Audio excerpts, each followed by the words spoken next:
Dear Americans, this is only the beginning, and I want to open with a court case almost nobody has heard of. A 75-year-old soybean farmer in Knox County, Indiana, named Vernon Hugh Bowman, bought leftover commodity soybeans from his local grain elevator. Ordinary beans, sold for animal feed, out of a bin. He planted them on his own land. He harvested what grew, and he saved some of those seeds to plant again the next year, which is what farmers have done for 10,000 years. Monsanto sued him. A federal court ordered him to pay $84,456. He appealed to the Supreme Court of the United States, and in 2013, in Bowman versus Monsanto, the court ruled against him 9-0. Unanimous. Not one justice dissented. The holding was that planting a seed you own and harvesting the result constitutes making an unauthorized copy of a patented product. So the answer to whether you can legally save your own seeds is in many cases no. And that ruling is still the law today. Let me show you what else is already decided. Saving your own seed can be patent infringement, and the Supreme Court agreed unanimously. Let me finish the Bowman story properly, because the details matter, and because almost nobody who talks about seeds knows them. Vernon Bowman farmed in Indiana. Like most soybean farmers, he bought Monsanto's Roundup Ready seed for his main crop, and he signed the licensing agreement that comes with it. That agreement grants a limited license to plant the seed for a single crop. You may not save the seed. You may not replant it. Every season you buy again. He honored that for his main crop. But he also did a second late-season planting, which is riskier and lower yield, and he did not want to pay premium seed prices for it. So starting in 1999, he bought commodity soybeans from a local grain elevator. That is grain sold for consumption or feed, out of a mixed bin contributed by many different farmers. He knew that a large share of American soybeans are Roundup Ready. So he planted those commodity beans and sprayed them with glyphosate. Everything without the resistant trait died. What survived was, by definition, Roundup Ready. He harvested it and saved the seed for the following year's late planting. He did this for 8 seasons. Monsanto found out and sued for patent infringement. The district court in Indiana ordered him to pay $84,456. He fought it all the way up. His argument was the first sale doctrine, sometimes called patent exhaustion, which is a genuinely old and sensible principle. Once a patent holder sells you a patented item, their rights in that particular item are extinguished. You own it. You can use it, resell it, take it apart. The Supreme Court affirmed against him 9-0. Justice Elena Kagan wrote the opinion. The reasoning was that a seed is a self-replicating technology, and that planting one and harvesting the offspring is not using the article you bought. It is manufacturing new copies of it. Kagan's comparison, essentially, was to buying a book and then running off new copies of the text. And the court's stated concern was value. If simple copying were a protected use, the opinion said, a patent would plummet in value after the first sale. The patent monopoly would extend not for the 20 years the Patent Act promises, but for a single transaction. Chief Justice Roberts put the practical version in oral argument. Why in the world would anybody spend any money to try to improve the seed if as soon as they sold the first one, anybody could grow as many as they want? Now, I want to be genuinely fair because that argument is not stupid, and pretending it is will not serve you. Developing a new seed variety takes many years and enormous money. If a company cannot protect the result, nobody funds the research. That is the same logic that underpins pharmaceutical patents, and most people accept it there. But look at what it means in practice. Because this is where it stops being an abstract debate about innovation policy. A farmer no longer owns the means of production of his own next crop. He rents it, annually, forever. That is a genuine change in the structure of agriculture, and it happened through patent law rather than through any legislation anyone voted on. And notice the detail that should make you uncomfortable regardless of where you land. Bowman did not buy seed from Monsanto for his late planting. He bought commodity grain from an elevator, and the court still found infringement because of what he did with it. Now, before anyone panics about the tomatoes in their backyard, let me be precise about what this does and does not mean for you. Home gardeners are generally not the target, and are generally fine. Nobody is coming for your tomatoes, and an enormous number of plants are not patented at all. But some are, and the specific things to know are these. Utility patents on seeds run about 20 years, and when a patent expires, that variety enters the public domain and can be legally saved. Many valuable varieties are now off patent for exactly that reason. Hybrid seed labeled F1 is a separate issue entirely and is not a legal one. Hybrids do not breed true Save the seed from an F1 tomato, and next year's plants will be a lottery of the parent traits. That is biology, not law, and it is why hybrids function as a de facto annual purchase without any patent required. Open-pollinated and heirloom varieties breed true and can be saved indefinitely. That is the entire reason the seed-saving movement exists and why organizations like Seed Savers Exchange spend their days maintaining varieties that would otherwise disappear. So the practical instruction is simple. If seed independence matters to you, buy open-pollinated or heirloom varieties, learn which of your crops cross-pollinate and need isolation, and save from your best plants. Beans, peas, tomatoes, peppers, and lettuce are the easy ones to start with because they largely self-pollinate. Squash, corn, and brassicas are harder because they cross readily. And find out whether your public library has a seed library. Hundreds of them do now. They are free. They lend seed and ask you to return some at the end of the season, and almost nobody knows they exist. Everything people say about Social Security is half right, and the half they miss is the expensive half. Now let me take on the Social Security argument, because it comes up in every one of these conversations, and it is a case where the anger is completely justified, and the analysis is usually wrong in a way that costs people money. The argument goes like this. You are forced to pay in your whole life. The rate of return is terrible compared to just investing it yourself. And when you die, your kids cannot inherit a dime.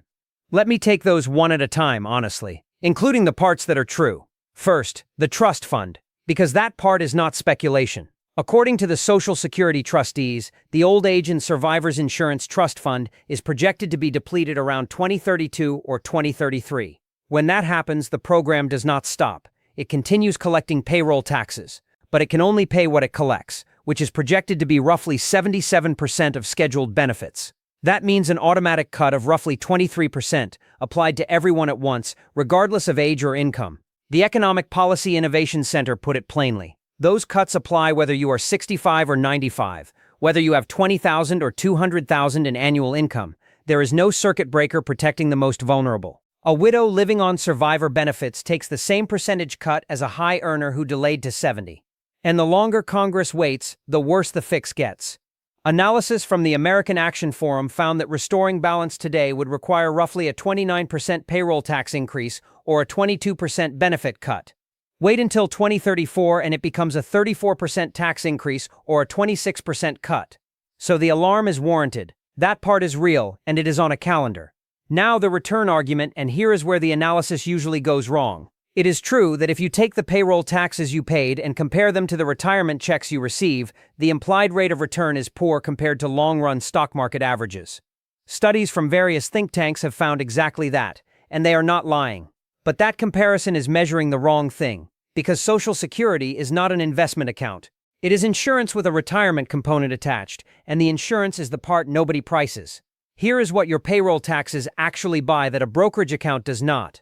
Disability insurance. If you become disabled and cannot work at 42, Social Security disability insurance pays you for the rest of your life. A private disability policy with comparable coverage is expensive, and many people cannot qualify for it at all. Your 401k does not do this. If you are disabled at 42 with a 401k, you have whatever is in the 401k, and then you have nothing. Survivor benefits. If you die young with minor children, Social Security pays benefits to your children and in many cases to your surviving spouse caring for them. That is a life insurance component built into the system. Inflation adjustment. Your benefit is indexed annually, imperfectly, and we have all complained about how the adjustment is calculated, but it is indexed. There is essentially no privately available product that provides guaranteed inflation-adjusted income for life at a price ordinary people can afford: longevity insurance. This is the one people underestimate most. Social Security pays until you die, whether that is at 70 or 102. Nobody knows their own lifespan, which means a self-funded retirement has to be sized for the worst case, and most people cannot afford to save for a 102-year life, and no market risk. If the market drops 40% the year you turn 66, your Social Security check does not change. So the honest framing is this: as a pure investment, it is a mediocre deal. As a package of disability insurance, life insurance, inflation-adjusted lifetime income, and market risk protection, purchased at a price ordinary workers can afford, it is something no private product replicates. Now the inheritance point, because that one is true and worth understanding. You cannot leave your Social Security to your children the way you can leave an IRA. That is correct, and it is a real difference. but it is not quite nothing. A surviving spouse can generally step up to the higher of the two benefits. Minor children can receive survivor benefits. And there is a small one-time death payment. Here is the deeper thing, though, and I think it is the honest response to the anger. Social Security is not structured as your account. It is structured as insurance, and insurance is a pool. You do not get your fire insurance premiums back if your house does not burn down. The money went to the houses that did burn. You can absolutely believe that pool is badly managed, that Congress has treated it irresponsibly, and that the coming cut is a betrayal of people who paid in good faith. I think all of those positions are defensible, but the practical takeaway matters more than the argument. If you are within 15 years of retirement, plan on the possibility of a 23% reduction. Not because it will certainly happen, since Congress has always acted before, but because building a plan that survives it is the only version of planning that is not a hope. And if you are married, the single most valuable move available to most couples is to have the higher earner delay claiming as long as possible, ideally to 70, because that larger benefit is what the surviving spouse will live on for the rest of their life. That decision routinely swings $100,000 or more over a widowhood, and it is made by people who have no idea that is what they are deciding. Let me put actual numbers on that, because it is the single most valuable piece of information in this entire video for anyone married and near retirement. Your benefit is calculated at your full retirement age, which for most people now is 67. Claim at 62, and you take a permanent reduction of roughly 30%. Delay past full retirement age, and you earn delayed retirement credits of about 8% per year until 70. So the spread between claiming at 62 and claiming at 70 is enormous. A benefit that would be $2,000 at 67 is roughly $1,400 at 62, and roughly $2,400 at 70. Same worker, same earnings history, a 70% difference in monthly income for life, determined entirely by a date. Now here is the part specific to married couples that almost nobody is told. When one spouse dies, the survivor does not keep both checks. They keep the larger of the two, which means the higher earner's benefit is not really that person's retirement income. It is the household's floor for as long as either of them is alive, and it is what the survivor will live on alone, frequently for a decade or more. So the higher earner delaying to 70 is not primarily about that person. It is life insurance for the spouse who outlives them, and it is inflation adjusted and it cannot run out. And the corresponding move is that the lower earner can often claim earlier without much damage, because their benefit is likely to disappear at the first death anyway. That is one conversation held once at a kitchen table, and for a great many couples it is worth more than every other financial decision they will make in retirement combined. 2 practical notes. Create an account at the Social Security Administration's website and pull your actual earnings record, because errors happen and they are far easier to correct with documentation you still have. And check the record for missing years, since a missing year of earnings lowers your benefit permanently and the burden of proving it is on you. Your card got declined across a state line, and there is a system doing that on purpose. Somebody described driving to another town, swiping his card, having it decline, calling the bank, and being told you are outside your area, so we shut it down. And then thinking, well, how do I get home now? That experience is real. It is happening constantly, and understanding the mechanism is genuinely useful, because there are things you can do about it. Here is what is actually going on. Every card transaction runs through automated fraud scoring in the fraction of a second between the swipe and the approval. The system compares the transaction against a behavioral profile it has built of you, where you normally spend, how much, what time, what category of merchant, how frequently. Geography is one of the heaviest inputs, because stolen card numbers are frequently used far from the cardholder, so a purchase 200 miles outside your usual pattern raises the score. Add a gas station, which is a high fraud category, because thieves test stolen cards at pumps, and add an unusual amount, and the transaction gets declined. Nobody at the bank looked at you. There is no person. It is a model running on pattern deviation, and the bank's incentive is asymmetric. A false decline annoys you for 10 minutes, while a missed fraud costs them money. So the models are tuned to over-decline. Now, why does this feel like it got dramatically worse? 2 reasons. First, fraud genuinely exploded, so the models got more aggressive. Second, the older tool that solved this, calling your bank to place a travel notice, has been quietly retired by most major issuers. They deprecated it because they decided their models were good enough not to need it. For most people, they are. For anyone whose life does not fit a tidy geographic pattern, they are not. So here is what actually protects you, and this is genuinely practical. Carry cards from at least 2 different issuers, and do not keep them in the same place. Different banks run different models, so a decline at one very often approves at the other. This single habit solves the how do I get home problem completely. Keep physical cash, a few $100s, in small bills, in the vehicle and on your person. Every fraud system, every network outage, and every power failure at a merchant is defeated by cash. Check whether your issuer still accepts travel notices, because a few do, and check whether their app has a location or travel setting. Turn on transaction alerts. If you get a text for every charge, you find out about a decline or a fraudulent charge immediately rather than at the pump, and know the number on the back of your card, or better, save it somewhere that is not only in your phone. Now let me address the bigger version of this, because the man in that clip was also gesturing at something real and larger.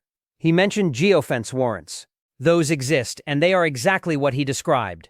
Law enforcement asks a company to identify every device that was within a defined geographic area during a defined window of time, not a named suspect, everyone in a place at a time. Courts have been fighting over their constitutionality for years, with different circuits reaching different conclusions, and some companies have changed how they store location data specifically in response. So the underlying concern is not fantasy. But I want to separate the two things clearly, because conflating them makes the real concern easier to dismiss.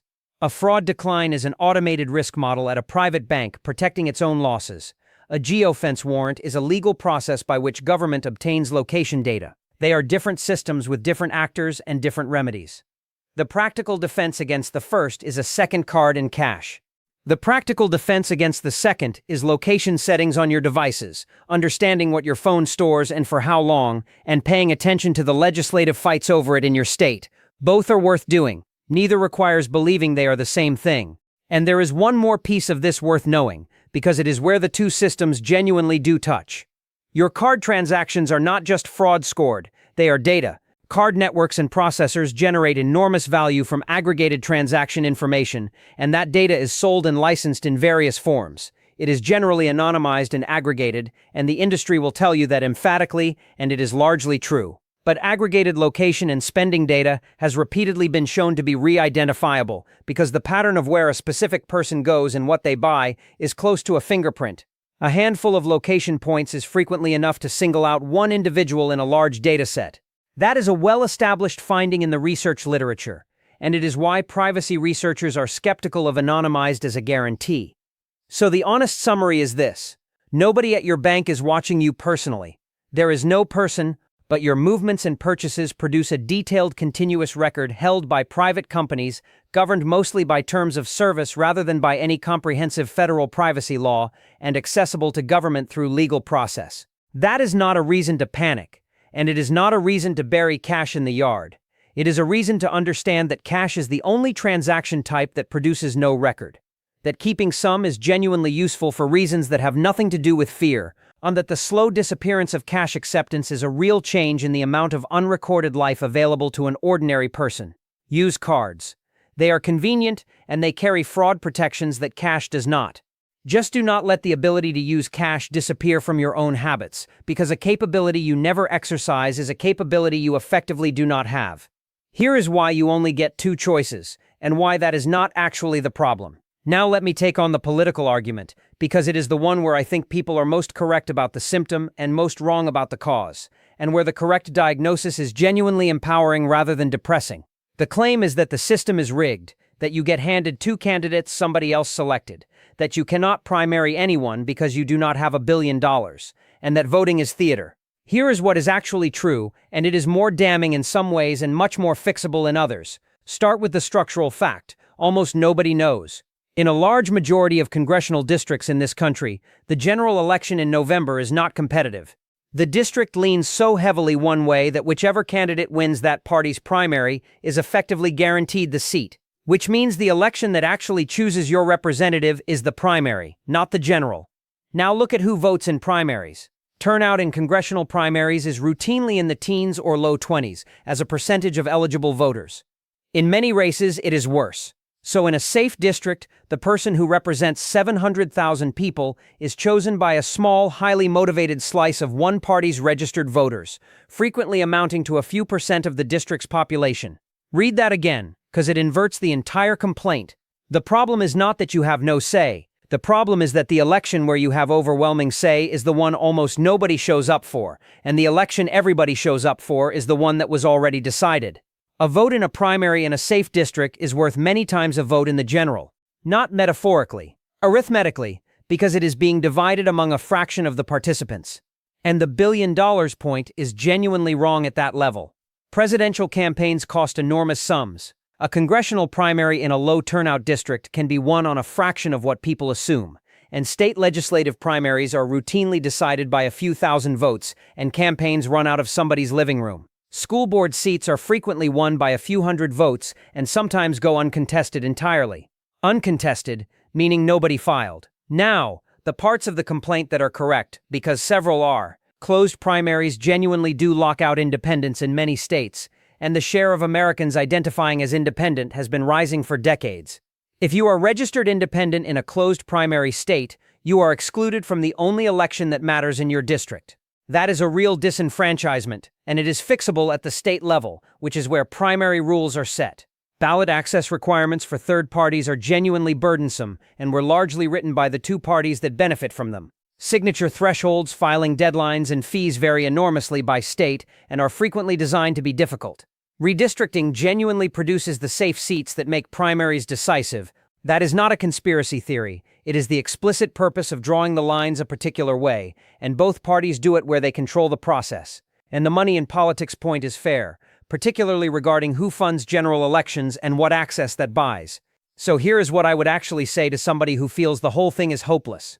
Find out today whether your state has open, closed, or semi-closed primaries. And if it is closed and you are registered independent, understand that you have voluntarily excluded yourself from the decisive election. Registering with a party does not require you to believe anything. It is a procedural key to a ballot. Find out when your primary is, because it is not in November and most people cannot name the date. Look up the turnout in your last congressional primary. When you see the actual number, the phrase, "my vote does not count," becomes very hard to say out loud. And look at what is on your local ballot that nobody is contesting.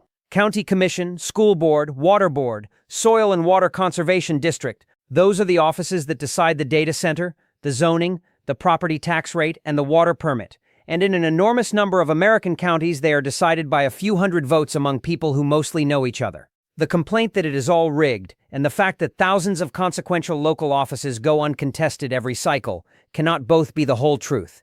The water company sent a notice about adding chemicals, and you have a legal right to the full report. Somebody described getting a notice from the water company, saying they were adding more chemicals, with a warning about what it might do to pool water, and asking the obvious question, why are we adding more chemicals to the water? There is a real answer. It is mostly reassuring, and there is a document you are legally entitled to that almost nobody requests. Here is what that notice almost certainly was. Most American water systems disinfect with chloramine, which is chlorine combined with ammonia, because it is more stable in pipes and produces fewer harmful disinfection byproducts than chlorine alone.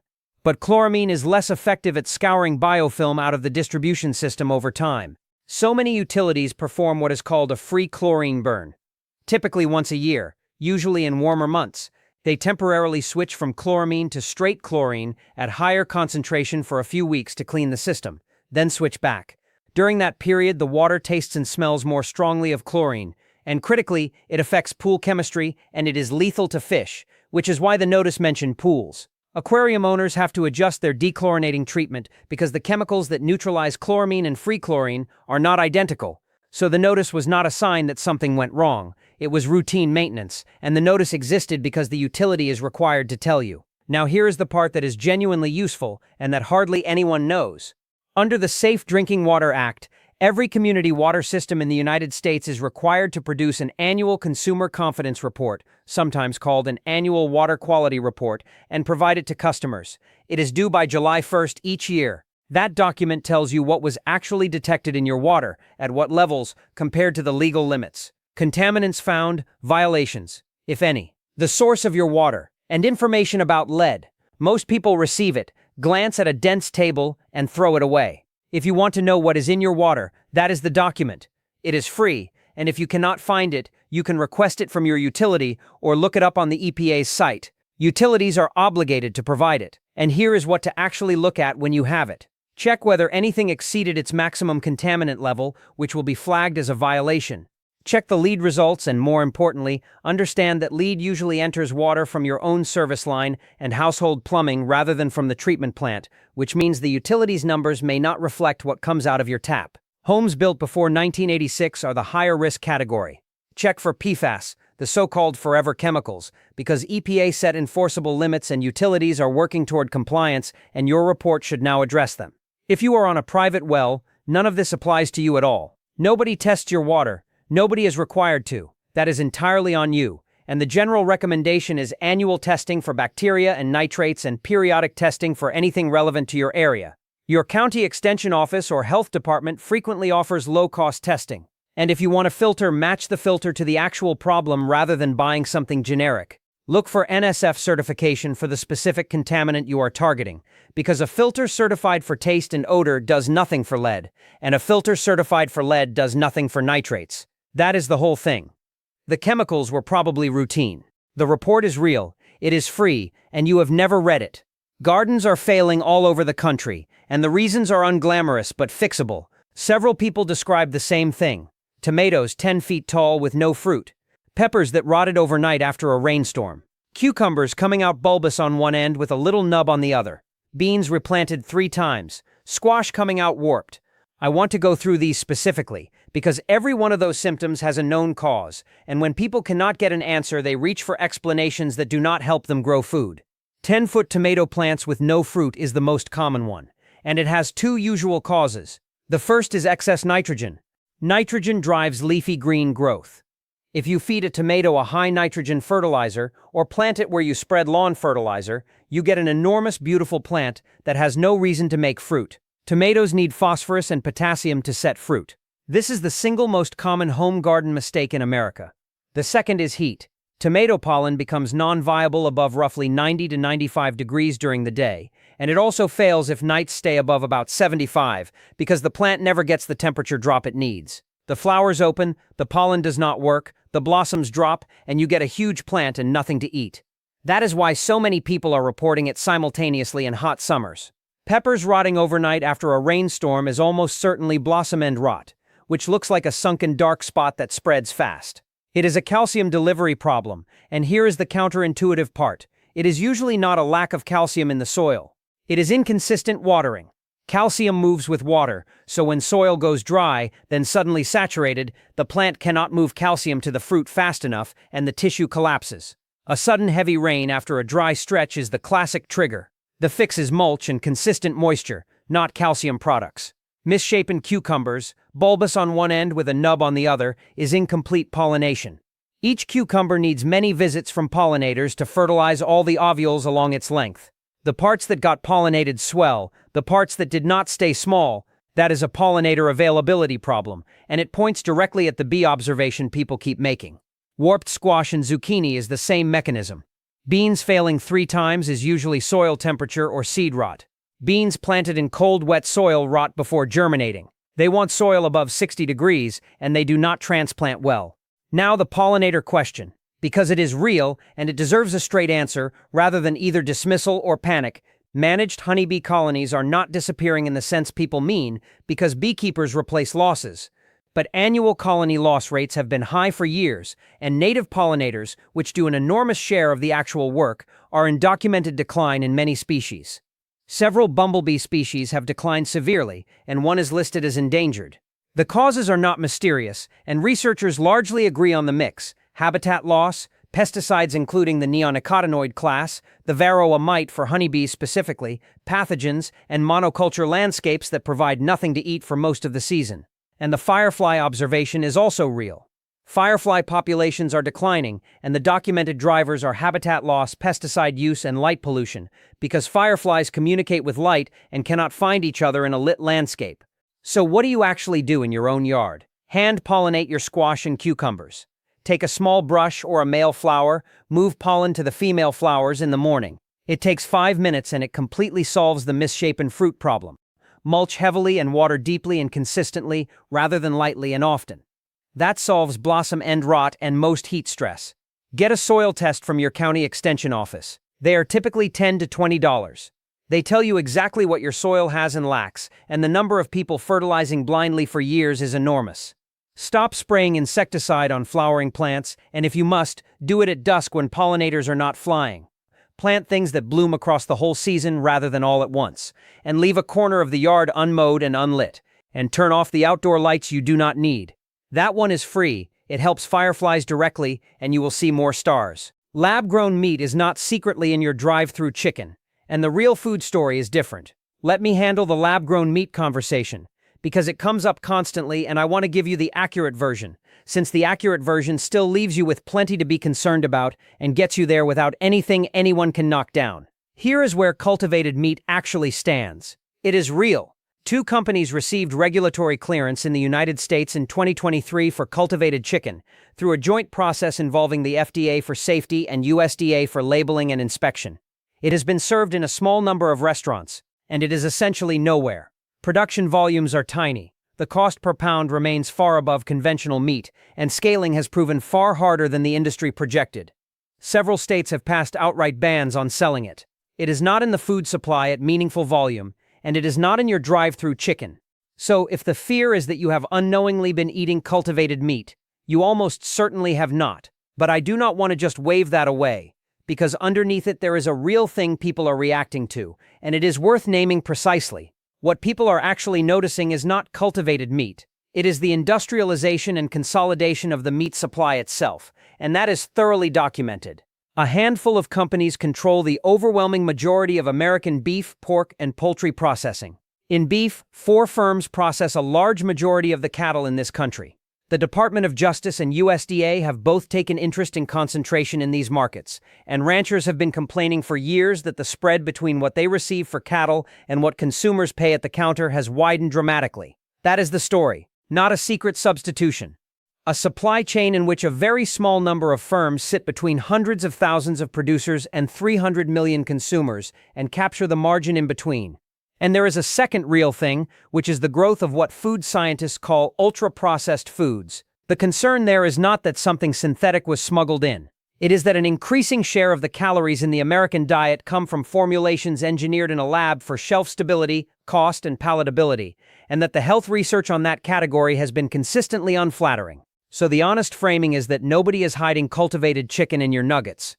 What has happened is that the food system consolidated. The products got more processed, the labeling got less informative, and the distance between you and the person who grew your food got very long. And the practical response to that is the same regardless of which version you believe. Buy closer to the source where you can. A local farm, a farmer's market, a meat locker, a CSA share, not because the grocery store is poisoning you, but because a shorter chain means you can actually ask a question and get an answer from a person who knows.